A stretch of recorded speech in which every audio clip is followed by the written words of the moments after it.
everyone out there, welcome back to the Phantoms Fact YouTube channel. I am back with another review, and this week I'm reviewing Die Hard, released in 1988, starring Bruce Willis, Alan Rickman, Bonnie Bedelia, Reginald VelJohnson, William Abernathy, and it was directed by John McTiernan. The story is policeman John McClane heads off to LA to visit his estranged wife for Christmas. It is Christmas Eve when he goes there, but he goes to visit her at her new job at Yakatomi Plaza, but all of a sudden he finds himself in the wrong situation when terrorists strike the building trying to kidnap all the people inside of it, led by Alan Rickman, aka Hans Gruber.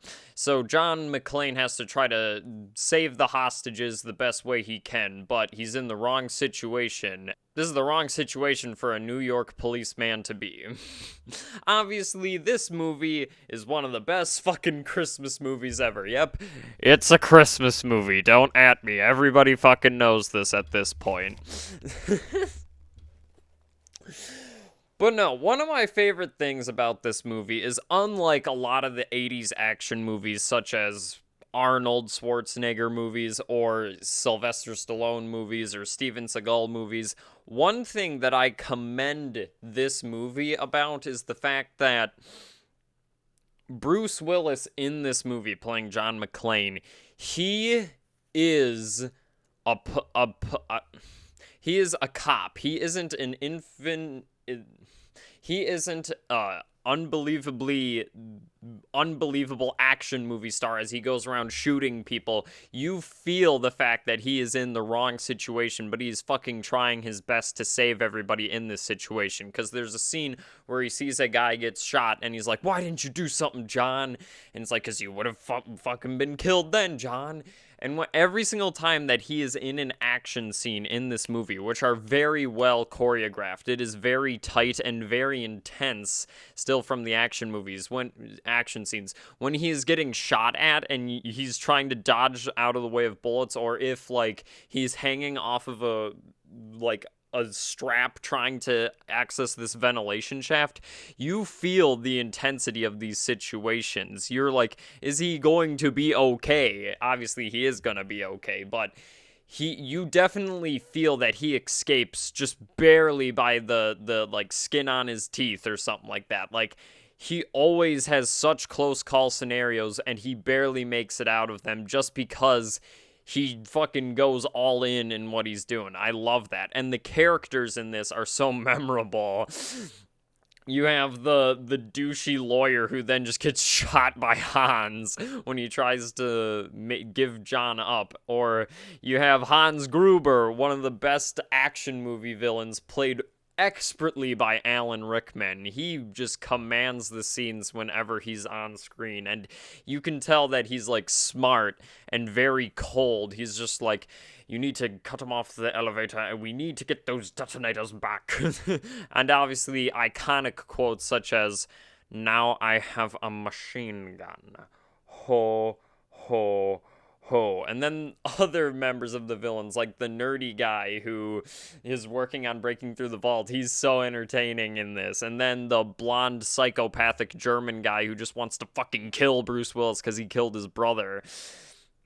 God damn it. But you definitely root for John McClane in this movie. You feel any time he's in peril, you know that there's a chance that he might make it out. And that's how you make a good 80s action movie. You have to add stakes to it. Because in this, he doesn't always land shots. Every single time he kills one of the terrorists, you feel like it's either luck or just he played the situation as well as he can, and that's what I love about him. To save a cop car, he throws a fucking explosive down a vent and blows up the fucking bottom floor, which is also a fantastic effects. The effects in this are also very well done. I love all the blood squibs. There's so many cool details, like you can see through one guy's head when you see the corpse of when he got shot in the face. You also have a wonderful relationship with him and his wife. You know, they're estranged, but I love how the movie sets itself up so wonderfully in the beginning without forced dialogue. I feel like it does such a great way of setting up who the characters are, what their relations are to each other, without using a huge amount of exposition, which sets up the action moments and makes you care for the characters later, and I love that.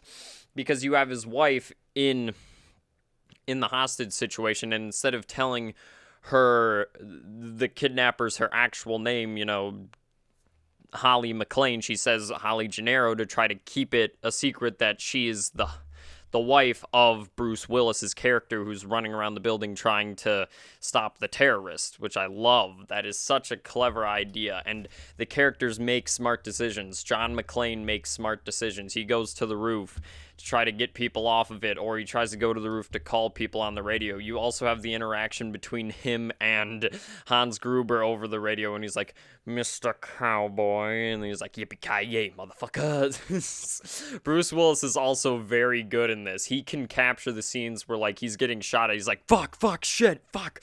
Or, like, when he's on the radio to the police station trying to call and help, he's like, what the fuck do you think? This ain't no pizza call. And he can be funny yet so relatable at the same time, and badass when he's fucking killing people, getting the job done, saving people. I love all of that. You also have a great relationship with him and Reinhold VelJohnson's character of Sergeant Al Powell, who he's the first responder into the situation, but he calls up and is like, hey, yo, you doing fine in there, cowboy? And him and Bruce Willis just have such a great chemistry to each other, even though they barely interact on screen, but they talk through the radio, and the writing is so good between two of them that it acts so well. And Hans Gruber's plan is also very clever as you reveal what his plan is and what he's doing, actually, which I love.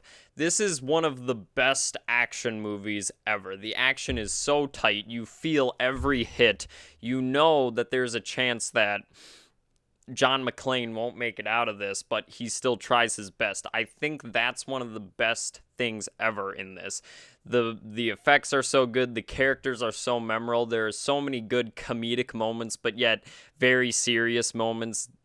It is such a wonderful movie of just iconic characters and some amazing action scenes where you're still worried for the main character instead of him being invincible. That's what I love about John McClane, is he is always a character who barely escapes the situations, but due to him just trying his best and getting the job done, he's able to fucking do it. That's what I love about this first movie. And obviously, it's a Christmas movie. You have Let It Snow playing. It takes place during Christmas.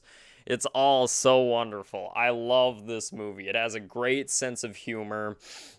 The action still holds up. The effects still holds up. There's so many funny characters in this, like the police sergeant who's like, that guy is gonna get us fucking killed in there. You gotta get him out of there, or some shit. He's like, he could be a bartender, for Christ's sakes. I mean, I love all these performances. It's so funny. It almost is satirical at some points, but it still treats itself seriously with the action movie moments. But I definitely recommend Die Hard. This is probably one of my favorite action movies of all time. I feel like it holds up insanely well in the modern day. I definitely recommend it. But anyways, what did you guys think of Die Hard? Do you think it's a Christmas movie? Yeah, what did you guys think of Die Hard? Leave those in the comment sections down below. If you have any other movies you want me to review, please leave those in the comment section down as well. Make sure to like, subscribe, share the channel. I always like to see the growth of the channel. And tune in next time for my review of Violent Night. But anyways, it's time for me to save some people and then have Let It Snow play at the end. Yippee-ki-yay, motherfucker! Woo!